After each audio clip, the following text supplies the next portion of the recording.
Hello, everyone. Thanks for coming. This is a wonderful time for us to be together. Really appreciate you showing up today. Yeah, tonight's going to be a wonderful hour presentation by really the go-to guy for tracking what goes on at the World Health Organization. James Roguski is going to be joining us today, and he's going to give us a lot of information, I'm sure. If our previous presentations are any indication, really, there's almost too much to say, but we'll go over what's happening most recently. The 76th World Health Assembly is happening right now, and that's not a good thing for we the people, because these health bureaucrats, these medical tyrants internationally are coming together under one roof to decide what they think they're going to do for us next, what they're going to do to us next. So tonight we'll be getting into a whole bunch of topics, from the facts on the ground there in Geneva where they're meeting, some of the propaganda that they're spewing, as well as the greatest really threats to us of the pandemic treaty and what we can do to stop it. It's true that in Geneva, the World Health Organization representatives from around the world are meeting this week in Geneva. It's their 76th World Health Assembly. And the main dude, the general secretary, you may have seen him, his name's Tedros. He's predicting that the next pandemic is going to be even more deadly than the 7 million who died of COVID. You know, these folks, they need a justification for their existence. And, fear mongering is definitely their go-to tool. We do have some folks in Washington, D.C. who are aware of this as well. A Representative Chris Smith from New Jersey is putting together a committee to look at this and to try to stop the Biden administration from signing on to any pandemic treaty. We might mention the international health regulations. This is the body of rules that they claim we are obliged to. So when the World Health Organization comes along and says you have to do X, Y, and Z, they're going to say you're going to have to do it because the international health regulations say so. And you have signed a treaty to join us, so you got to follow our international health regulations, regardless of what your constitution might say. So yeah, they're there meeting and producing their propaganda, and I mean they're in such harmony and agreement. When you listen to them, they try to outdo themselves as far as how bad the COVID-19 pandemic was and how much worse the next one's going to be. And again, so here's an example of the international health regulations, and the various documents. Is one written by the Director General Tedros, and his comments about the international health regulations and how they need to be organized. I'll just remind you as well that we had a great presentation on the World Health Organization and their power grab about a year ago. And so you can go to our YouTube channel, Commoner Law Group's YouTube channel, and you can search for World Health Organization Power Grab. And you can learn from our legal experts all that you want to know about international bodies and their claimed authority under the Constitution, even to, we as a people have given Congress the power, Congress and the executive, to make treaties. Maybe we're doing it and maybe we're not. That's a whole conversation. Maybe James can help us out with that. And our United States representative happens to come from California. He is this guy named Xavier Becerra. He was once Attorney General of California, but now he's the United States Secretary of Health and Human Services, and he's actually there in Geneva representing us. So let's welcome James Roguski, a wonderful guy. I hear his name when I'm listening to other podcasts and other truth seekers and researchers. We are just so lucky to have researchers at the quality of James Roguski and others who really do amazing work to keep their eye on the ball, bring us very complicated information, synthesize it, bring it to us in ways that inform us. But as you'll notice with James, he doesn't lose the edge, because what we're talking about is really, really terrible stuff. And so even then, he keeps a little bit of a light touch too, from time to time. A little bit of humor doesn't hurt. The little honey makes the pill go down. But the fact that he also always looks for ways to engage people and to create movement, to create action consistent with the information that you're learning. So James, let's do this. We'll go for about an hour, and we want to inform people about what's going on. Obviously, the current state, this whole pandemic treaty, what's it mean for us, how they're trying to pull the wool over our eyes, and what it's going to be required from our government to go along with it, or how we may be able to stop them, all that sort of stuff. But our audience is also very interested in the law. So any kind of emphasis on the sovereignty of our nation, how the Constitution may or may not allow such treaties, even as natural men and women on the land, do we need to feel obliged if any treaty is signed? What is the bigger picture for us, and what attitude do we take toward the World Health Organization? Well, thank you for all those kind words. I totally appreciate that. And it's a pleasure to be here and an honor. My goodness, I've been drinking from a fire hose this past week because let me start off by asking you a question. I'll turn the tables. Okay. It's an imaginary question, hypothetical question. I know it'll probably turn your stomach, but think about it anyways. If you were the Director General of the WHO, these are true facts, okay? Last year, 2022, the budget that they spent was about $3.8 billion. $1 billion of that went to salaries. They have 8,851 employees. They earn an average of $120,000 a year. How much propaganda do you think you could produce with those resources? Because that's what I feel I'm up against, right? This week, report after report and meeting after meeting and conference and roundtables, and they're masterful at just spewing content, right? It's all professionally done. It looks real nice, all the words. I was talking to someone who's very much involved with this, and we've determined that their materials, quite frankly, their marketing materials are kind of like Mexican food. No offense to Mexican food, I love it, but there's only a handful of ingredients, and you put it all together in different ways, and you have all kinds of different foods. They keep repeating the same words over and over. It's a bureaucratic language. Things like One Health approach and the whole of government and whole of society approach and lessons learned and no one is safe until everyone is safe, and nothing is agreed until everything is agreed. And you get hypnotized by the repetitive nature of, pandemic prevention, preparedness, response, and recovery, PPR. And then they bring out the acronyms. And I think I've learned how to translate WHO speak into English, okay? And it actually hit a new level in these past couple of days. And normally I deal with, all kinds of data and factual information and documents and highlighting the things that they said. But I'm going to start off with an opinion, okay? And it's based in fact, but at this point, I don't have like a document that says, here's what they're doing. And I'm never going to have that document. And I'm gonna go back to 1948, 1969, 2005, and now. But then I'm also going to talk about something that happened in 2003 and what I think they're doing now, right? So when we got into the WHO, it was not by way of a treaty, the way Americans think of treaties. What happened was Congress adopted or approved or voted to have a joint resolution to accept, and the WHO Constitution and membership in the WHO, that was signed by President Truman. So that wasn't a treaty because it wasn't the Senate giving their advice and consent and the president ratifying it. It was a congressional executive agreement. And one of the things it said in there was, whatever the WHO says, it's not an obligation upon the United States. We're happy to volunteer. We're happy to participate. We'll help out, make the world a better place.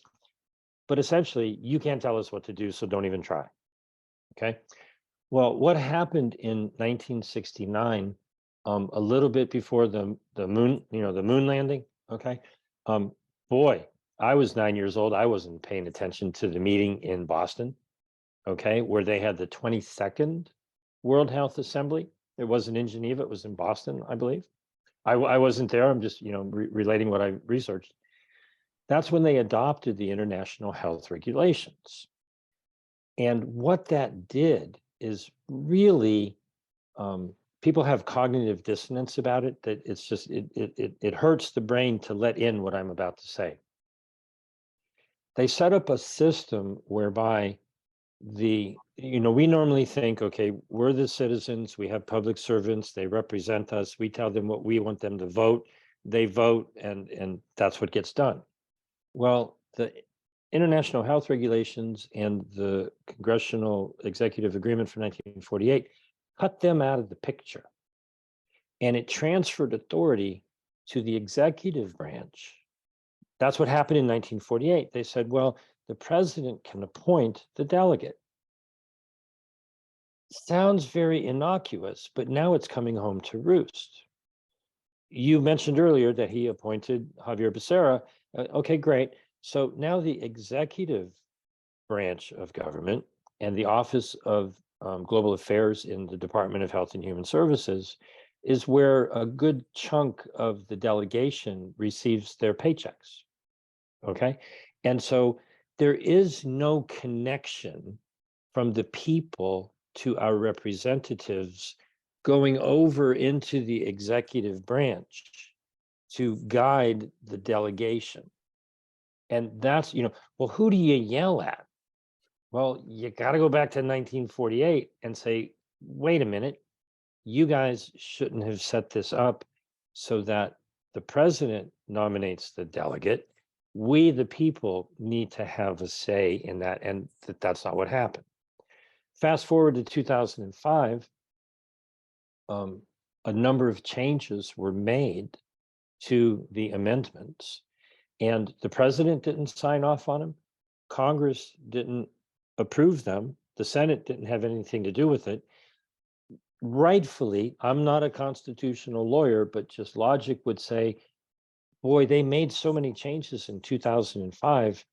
It should have come back to the Congress, and the Congress should have voted another joint resolution to approve or not approve it, signed by President Bush. None of that happened. What happened was some unknown person, it just said there was a letter from the mission to Geneva, and they said, yeah, okay. Okay. Well, I was at the time 45 years old, or 47 when they actually signed it. And I had no idea that was going on, right? Who knew? Okay.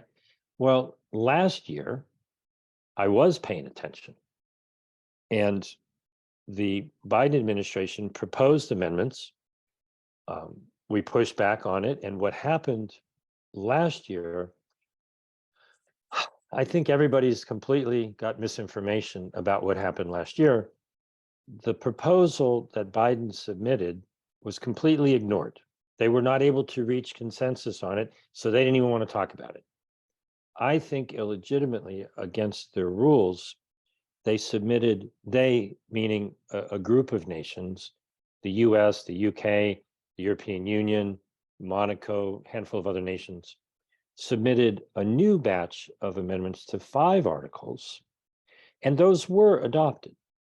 So last year, amendments were adopted to the international health regulations. And it's like it never happened. People are blind to that verifiable fact. There's an 18-month period where any nation could just send a notice to the WHO and say, well, thank you very much for your wonderful amendments, but we'll pass. All the other nations could do it if they want. We reject them as per Article 69, the right of rejection. Well, a year has gone by and not a word. Now, Biden was pushing for it, so he's not going to reject it. But where the heck is Congress? Wake up. Okay, well, it's the fault of the people as well, because if we don't tell our public servants how they are supposed to serve us and our best interests, they're going to listen to whomever it is they listen to. Okay.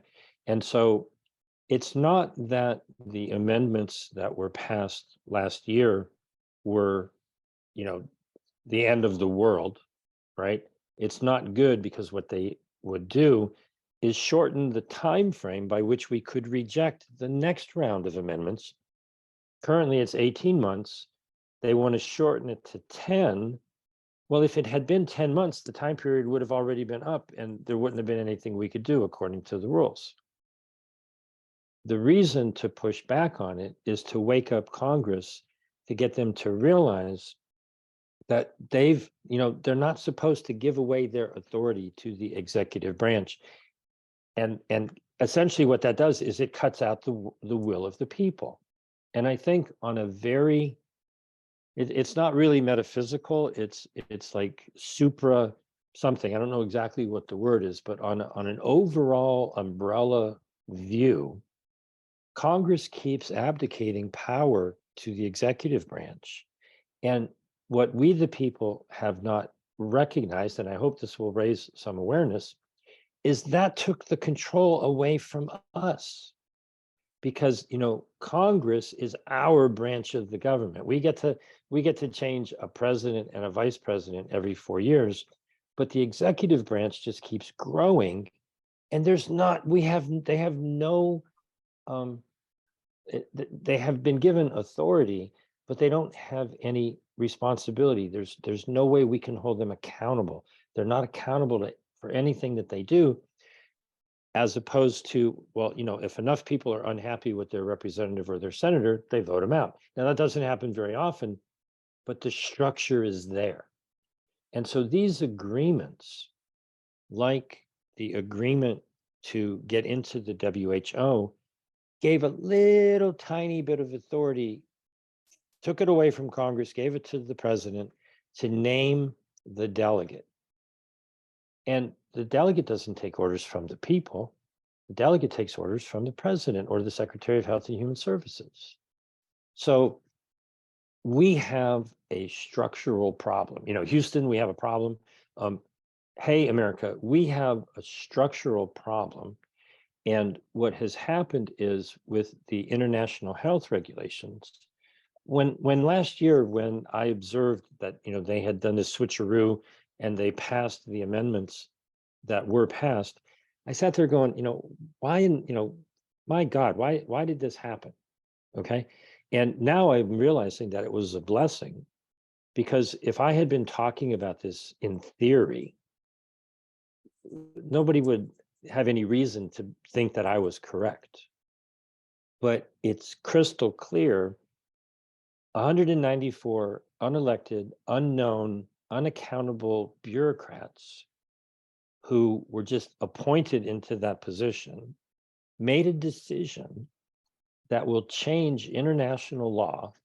And there's not a darn thing we can do about it except gripe to our members of Congress and say, look, we want you to rescind the agreement that got us in the first place.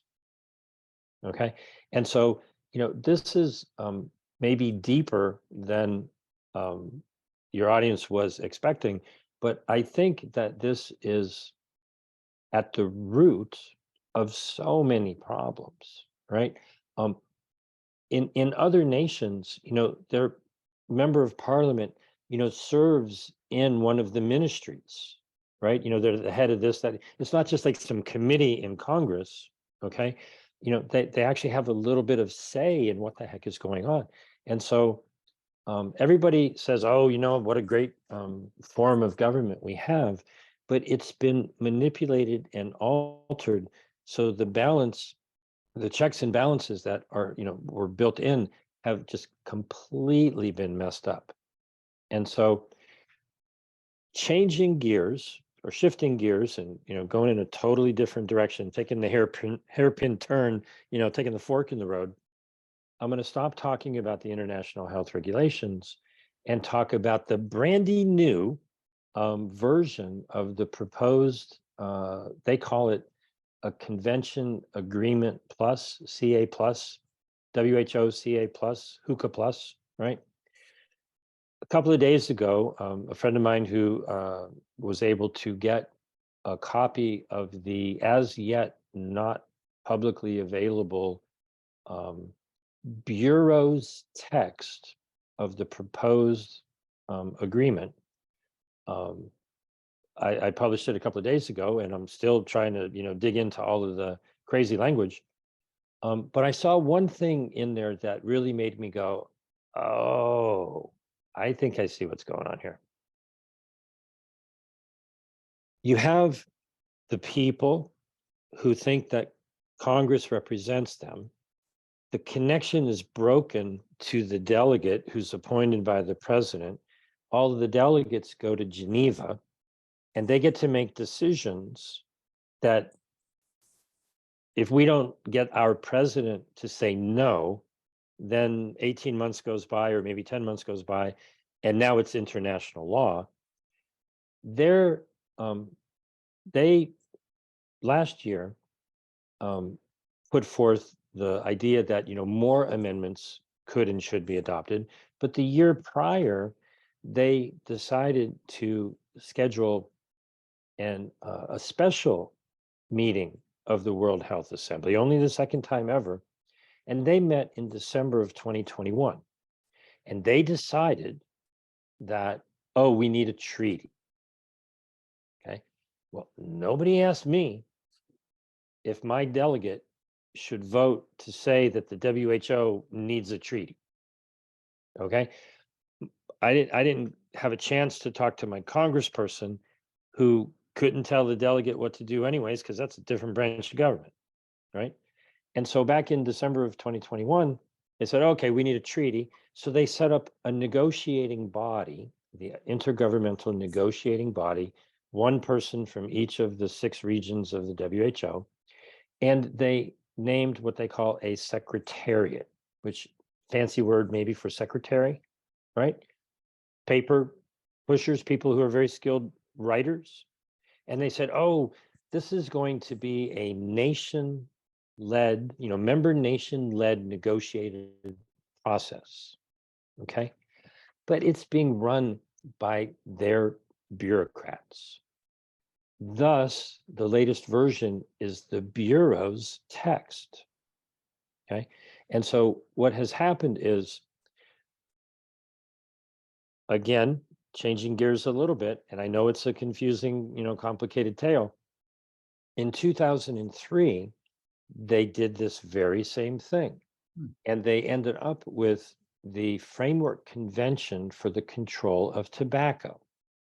If you download the Framework Convention for the Control of Tobacco, the font and the layout of it are practically identical to the document that they're producing now. And I'm like, oh, cut and paste, right? Let's take the basic format and we'll do it again. We'll change the topics and all that sort of thing. And what's in this document is many, many, many, many words that are not about health. They're about surveillance of pathogens and genomic sequences and laboratories and, health capacity. And, it's essentially venture capital for the pharmaceutical hospital emergency industrial complex. Let's build out this whole structure so that when there isn't a pandemic, we'll give them some busy work to do so that if we ever have a pandemic, we can get them to work on that. Okay. Let's put billions of dollars into doing that. And the developed nations should pay for it to be built in the developing nations. If you don't think that's buying votes, okay, then call me up and we'll have a conversation. My phone number is 310-619-3055. Call me anytime. What is really going on is that at the tail end of all of the documentation, they talk about the structure of the Conference of the Parties. You may have heard with climate change, the COP27, pretty soon the COP28. The Conference of the Parties is a totally additional layer of bureaucracy that oversees the Framework Convention. Okay, so you're getting so far away from the people that even the bureaucracy has a bureaucracy that has a bureaucracy. Yes. Okay, and so now you're in the Conference of the Parties, and handpicked bureaucrats who, if you get to pick your bureaucrats, you get to determine the policy that you want because they're going to do what whoever picked them wanted them to do. That's why they got picked, right? And so all of this in the new version, the best way I can put this is that the language got really squishy. There were some hard edges on it. There were some things that was like, oh, clearly this nation wants that and that nation wants this, and there's an argument. And now it's, I don't mean to be offensive, but I think people understand what I mean when I say it's just like a whole bunch of Mexican food. It's similar, but the words just hypnotize you. They use the same words for different things, and you're like, what are they really saying here? It's like it's not really doing anything, but it's kind of like the Sustainable Development Goals. It sounds really nice, and you go, well, I could see how you could interpret that in an evil way, and you could do things that are really bad. But if you're a good person, you read it and you go, oh, this sounds really great. We're going to be prepared. We're going to build out. We're going to help developing nations. We're going to invest a lot of money in preparedness and pandemic response and so forth and so on. But that's not the point. The point is this new bureaucracy is in charge. Mhm. And in section, I believe or Article 35, there is the method by which new protocols would be adopted. And there's no way to reject the protocols that the conference of the party decides upon. And so you take layer after layer after layer after layer of bureaucracy, you give the furthest from you layer of bureaucrats authority to make legally binding decisions, and you make it so that that decision cannot be challenged. And so wow. Okay. Now that's hard to pull out of a 40-page document that's replacing a 30-page document that's replaced. I mean, they're going through this process of, messing with everybody's head. Oh, we're doing this. And oh, but the nations are leading the process. Well, are the people involved in the nations leading this process? Are we, giving input into this? Well, there is an opportunity to do that. And so there's a little tiny bit of a time sensitive action that everybody can take. And I know you're pretty good at pulling up websites if you want to share this. It's on my Substack, but you can go directly to silenceequalsconsent.com. And so about a month or so ago, maybe not quite, a friend of mine got wind of a previous listening session. Think of it as a public comment period. And he applied to be a speaker, and he was chosen and had an opportunity to speak directly to, there you go, silence equals consent. We'll talk about this and I'll come back to the other one. If you scroll down a little bit, what I encourage people to do is learn as much as you can about what's going on. You can share that with people. They can get here real easy. We don't need to watch that video because I'll tell you what's on it. And if you scroll down right there, I would like to encourage people to, a little bit above, to record right there. Please record a video in which you express your feelings on the above topics and share the link in the comments below. You can also take that video and send it to the delegates. You can send it to your congressperson. You can send it to everybody you know. I have an article back in January with a list of 600 alternative media outlets, personalities in various news groups, alternative news. What if you encouraged 600 alternative media groups to report on this? And some of them did. Your effort would actually reach tens, maybe hundreds, maybe hundreds of thousands, and maybe millions of people. Okay. And so if we can scroll down past all of that, there are two listening sessions a little further down. And so we have an opportunity for public comment. The first deadline is June 9th. And it's a little bit detailed, so I'm not going to try to explain it here, but essentially you send an email to OGA, which stands for the Office of Global Affairs, .rsvp1 at healthandhumanservices.gov. Okay. Now, don't put that down to memory because you're supposed to put something in the subject and there's specific information that they're asking you. Take the time to read this. This was buried in the Federal Register. And so if you scroll down a little bit more, there's a second meeting. It's for the treaty, and a little further down, and it is got a different deadline, which I think off the top of my head is the 20th, 23rd, I'm sorry. And so that email is a tiny bit different. It's oga.rsvp without the one.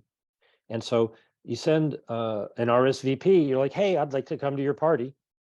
They're having a party, we're invited, and we get to yell and scream at them and tell them what we want them to do. Okay. And so that's really all that's on this page. We can go back to just talking. By all means, you have every right and you have the responsibility to talk to a good chunk of the delegation to the WHO who work for the Office of Global Affairs in the Department of Health and Human Services. I've got a number of articles. I've got most of the information is on stopthewho.com. And so I encourage people to call me if you have any questions so that you do know what you're talking about. But we've done something similar back in September.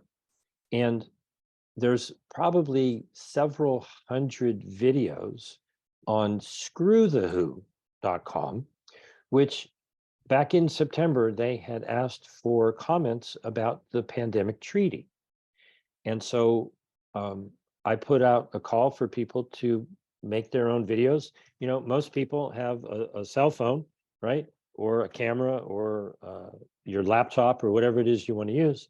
And so if you just do a really quick scroll all the way down the page, the first couple of videos are compilation videos.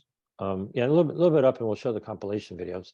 The one from World Council for Health and Screw the Who.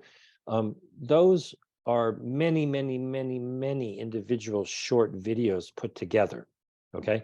But then individually, Maria Z did one, Del Bigtree did one, Steve Kirsch did one, Justina Walker's in Europe, good buddy Craig Jardula did one, on and on, Shabnam Palisa Muhammad, people from around the world. And some people wanted to remain sort of anonymous, so they put a little hat over their face. That one's mine. I think it's pretty good. Watch it when you get a chance. And so I encourage everybody to do the same.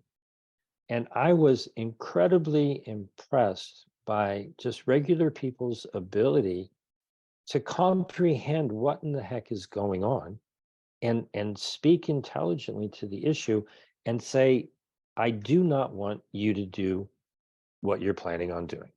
And so into the details of the treaty,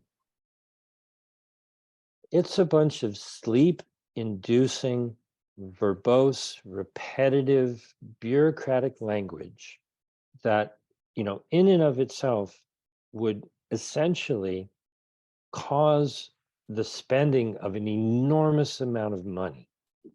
And you have to look at it and say, is there anything in there that has any kind of scientific backing that spending the money to do the things that they plan to do would make even one person anything, any healthier?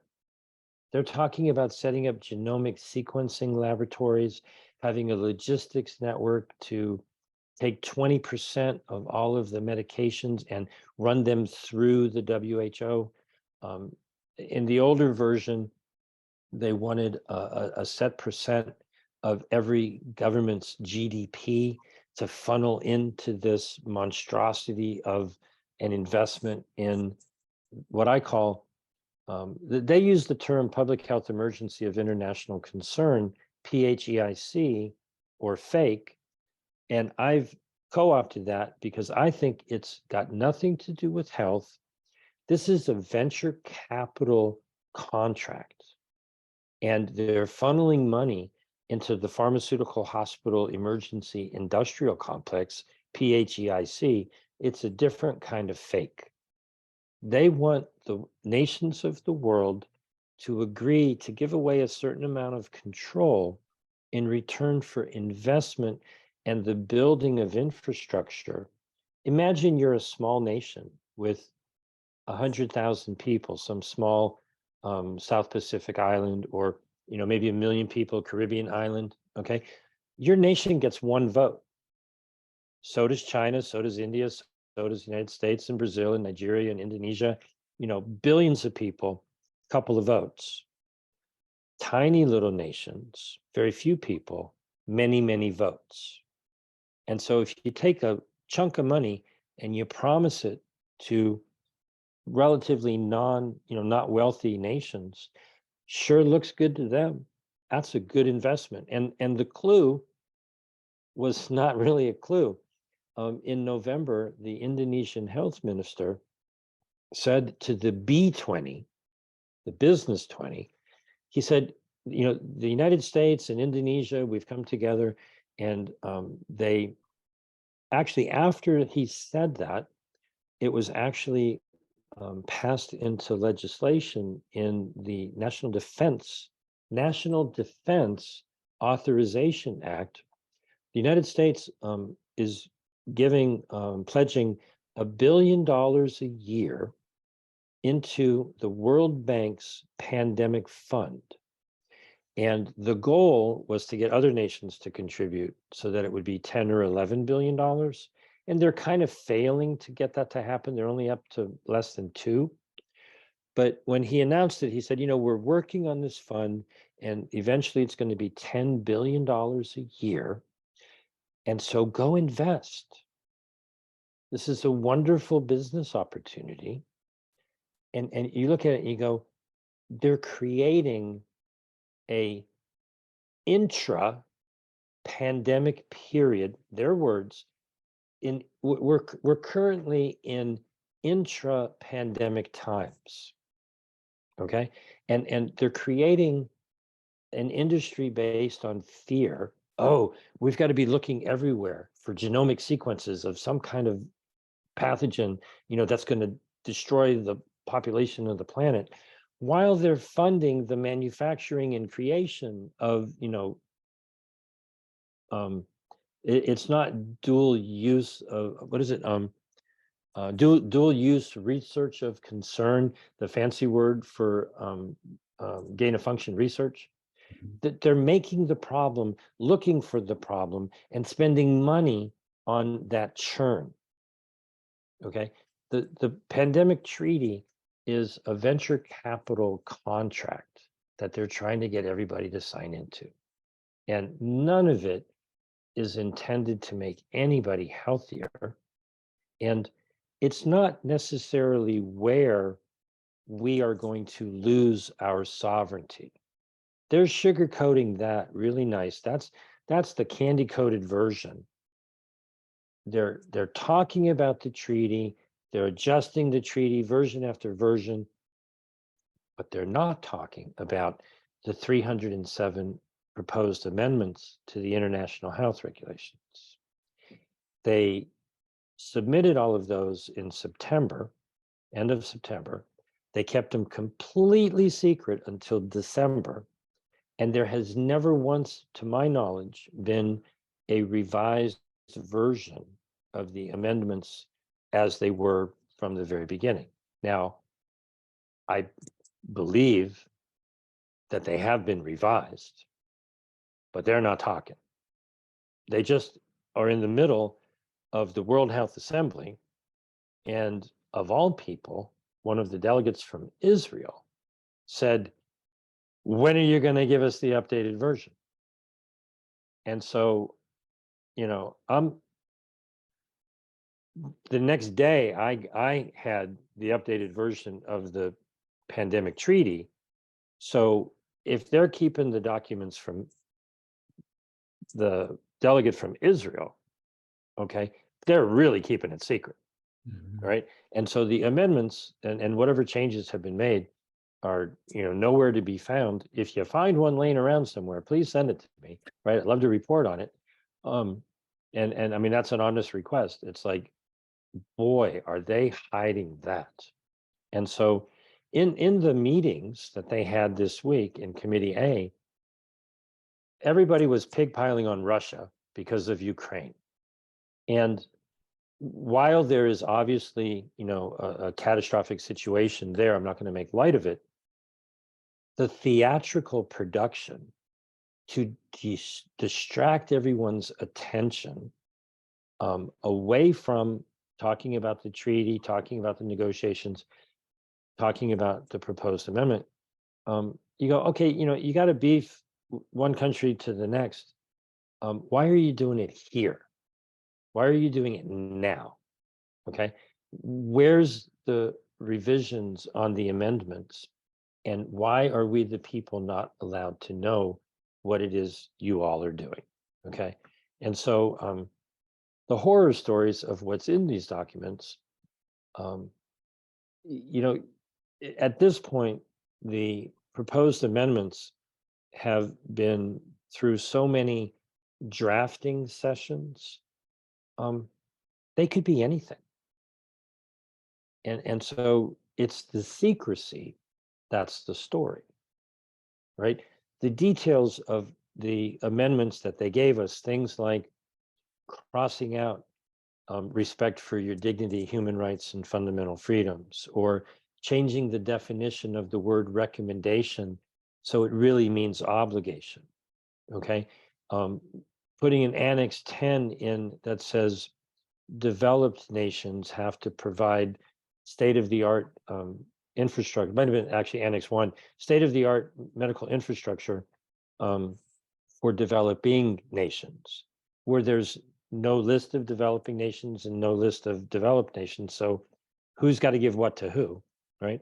And the European Union and many other nations proposing a global digital health certification network for tracking and tracing, vaccine certification, prophylaxis certification, testing certification, recovery certification, travel locator forms, passenger health declarations. I mean, paperwork out the wazoo that's digitized.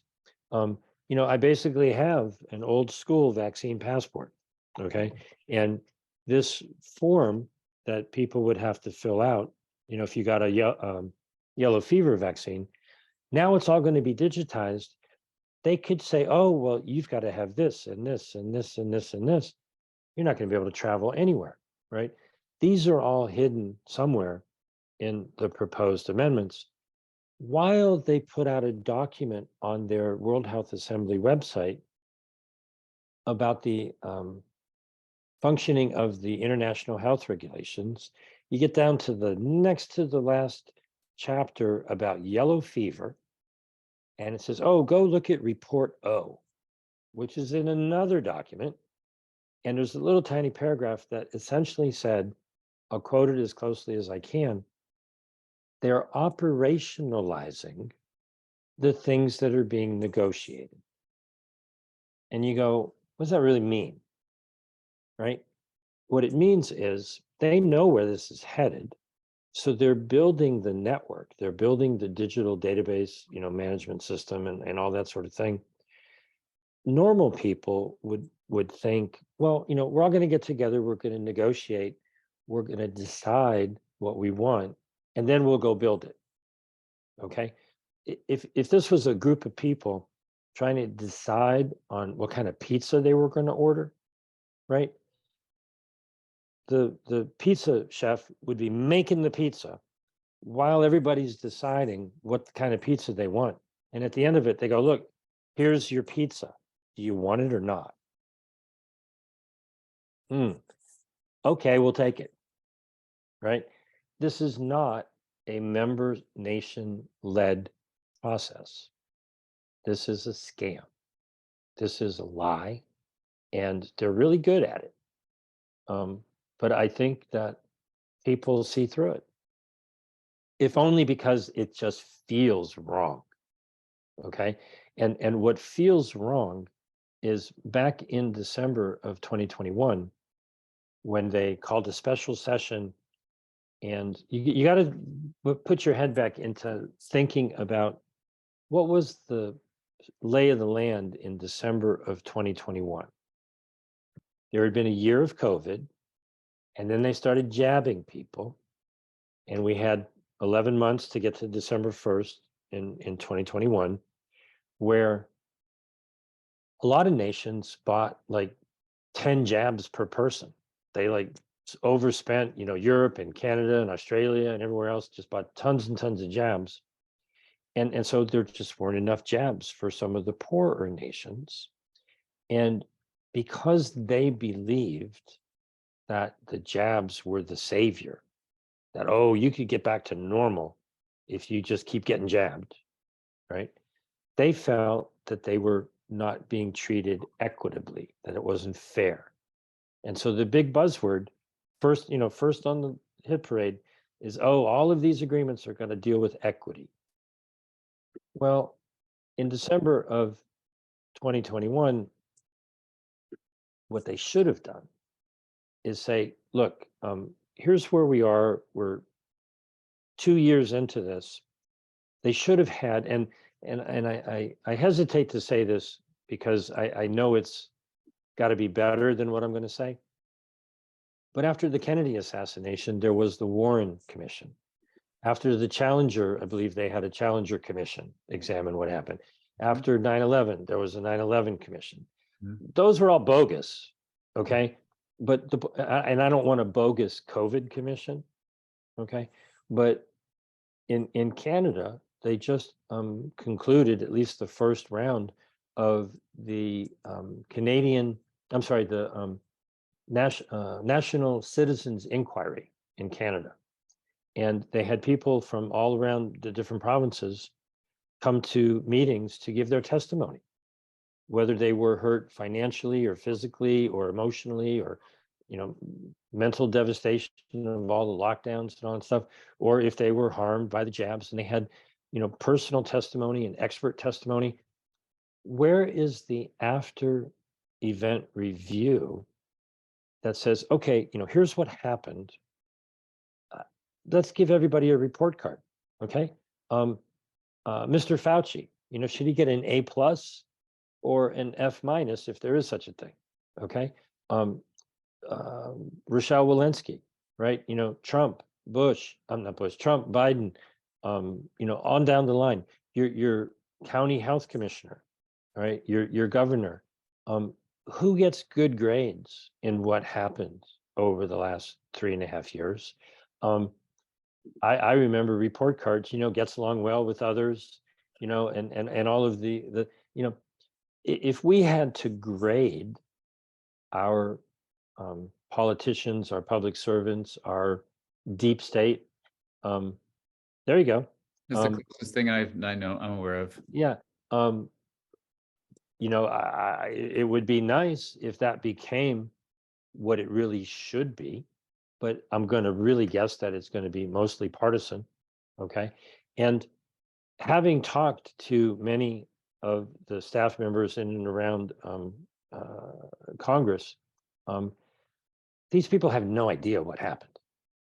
And so, they listen to experts, and, you got to give people maybe like Senator Ron Johnson credit for having meetings and being open and letting people really, really speak.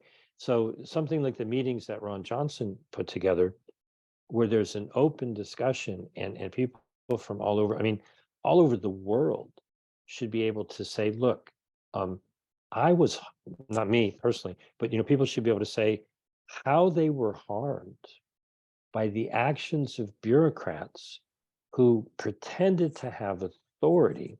And there's a video that I did. I wonder if I can put the video in the chat. Well, we'll do it some other time. There was a quote or a statement made by the Saudi Arabian co-chair of the Working Group for International Health Regulations, and I'm going to be publishing it in a day or so. They were having a roundtable about all these negotiations, and it's one of these jaw-dropping things. You're like, did he really say what I heard him say? He said that, in an emergency, we have to do things that restrict your rights and freedoms. And it's like, wow, maybe you're okay with that in Saudi Arabia, but that is a violation of fundamental human rights. Even in an emergency that one man gets to declare just because he feels like it, you do not get to abrogate our fundamental freedoms.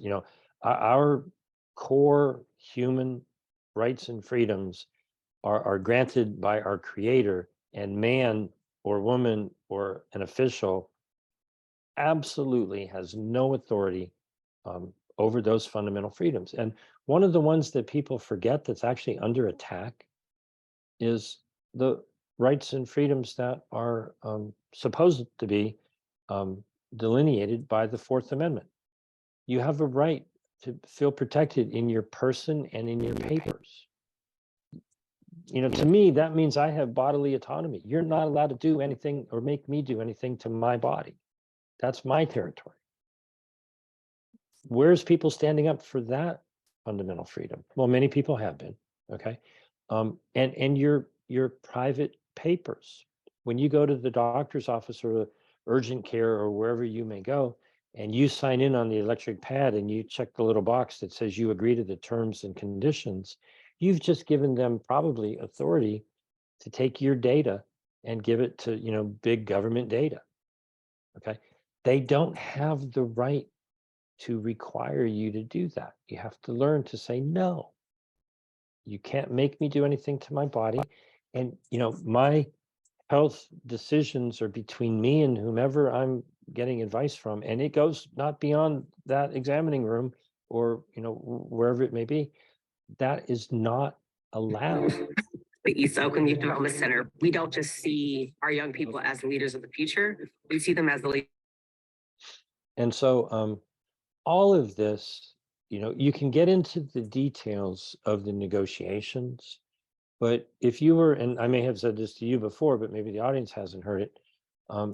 If you knew somebody who was in an abusive relationship and the abuser was trying to get legal authority over the life of the person being abused, would you advise them to negotiate for better terms? Or would you say to them, you need to leave this relationship? And so I'm a strong advocate for Exit the Who. And so people can go to exitthewho.com and you can take action to push that idea around the world. Quite frankly, we've got people in many, many nations. I'm wondering, Clint, if you're frozen up there. I haven't seen you move for a little while. Are you still with me? Okay.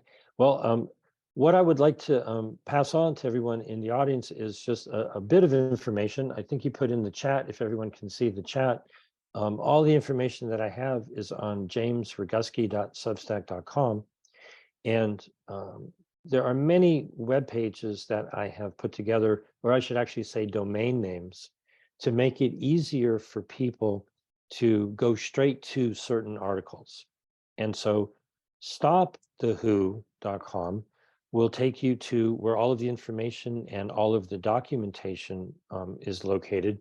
I've actually written what looks like a Cliff Notes summary, and I actually have a flyer that is designed for children, not necessarily because I want you to be teaching your children about it, but I thought that we needed to get it down to that 5th grade level so that you could send that to Congress. Maybe they'll be able to figure that one out.